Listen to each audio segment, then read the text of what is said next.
کہ جو ایپلیکینٹ ہے وہ یقیناً واپس آئے گا, تو اس کے لیے وہ کیا کیا ریکوائرمنٹس ہوتی ہیں, مطلب کیا بینک اسٹیٹمنٹ سفیشینٹ ہوتی ہے یا پراپرٹی کی ڈاکیومنٹس ضرورت ہوتی ہیں یا کیا چیزیں؟ ٹھیک ہے ڈاکٹر صاحب, اب سنیے نوید قادر صاحب. ٹھیک ہے, مختلف طرح کے انکار ہے.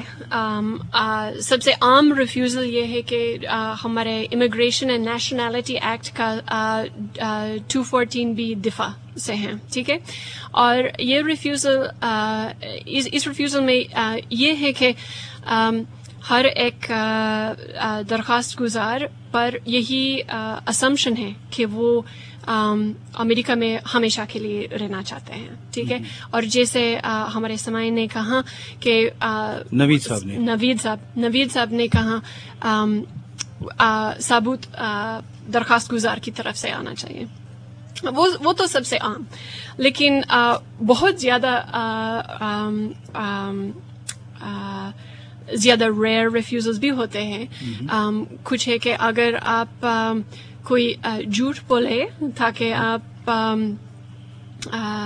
فیکٹ اینڈ فگرز, مطلب حقیقتوں کو چھپائے. ہاں, اگر جی بالکل, اگر آپ حقیقت تو چھپائے تاکہ آپ غلط استعمال کے لیے ویزا حاصل کر لیں, تو آپ ایک 61 ریفیوزل بھی ملنے کا امکان ہے تاکہ آپ ہمیشہ کے لیے ویزا نہیں مل سکتے ہیں. 61 کیا ہوتا ہے؟ ہاں, یہ بھی ایک دفعہ ہے, ہمارے امیگریشن اینڈ نیشنلٹی ایکٹ ہے, جس کے تحت ایک آدمی ایک بندے جو کوئی جھوٹ بولے وہ ہمیشہ کے لیے ویزا انیلیجبل ہے, مطلب کبھی بھی نہیں جا سکتا نا, پھر اس کو غلط بیانی کی ہے نا, اپلائی نہیں کر سکتا. اور کچھ انیلیجبلٹیز بھی ہے کہ اگر آپ اجازت کے بغیر زیادہ وقت امریکہ میں رہا, وہ بھی ہوتے ہیں, اللیگل ہو گیا.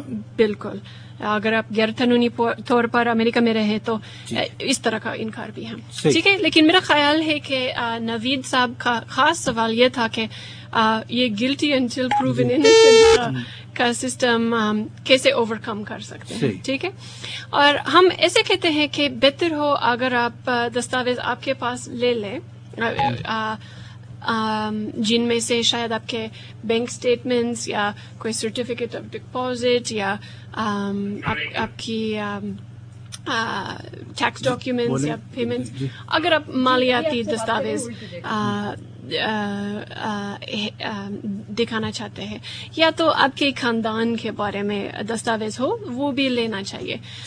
اگر آپ امریکہ میں کوئی رشتہ دار ہے جو آپ کی دعوت کر رہے ہیں, شاید آپ ان سے ایک لیٹر آف سپورٹ لے سکتے ہیں, یا ان کے کام کے بارے میں کچھ دستاویز لے لیں. اکثر وقت ہم دستاویز نہیں دیکھتے ہیں, اس لیے کہ ہم صرف دستاویز دیکھنا چاہتے ہیں اگر ہم ایسا لگتا ہے کہ کسی کوئی نہ کوئی جھوٹ بول رہے ہیں, تبھی ہمیں یہی کاغذ والے ثبوت دیکھنا چاہتے ہیں. اگر ہم ایسے لگتے ہیں کہ لوگ سچائی سے ان کی ذاتی حالات کے بارے میں بات کر رہے ہیں, تو ہم ثبوت دیکھنے کی کوئی ضرورت نہیں ہے.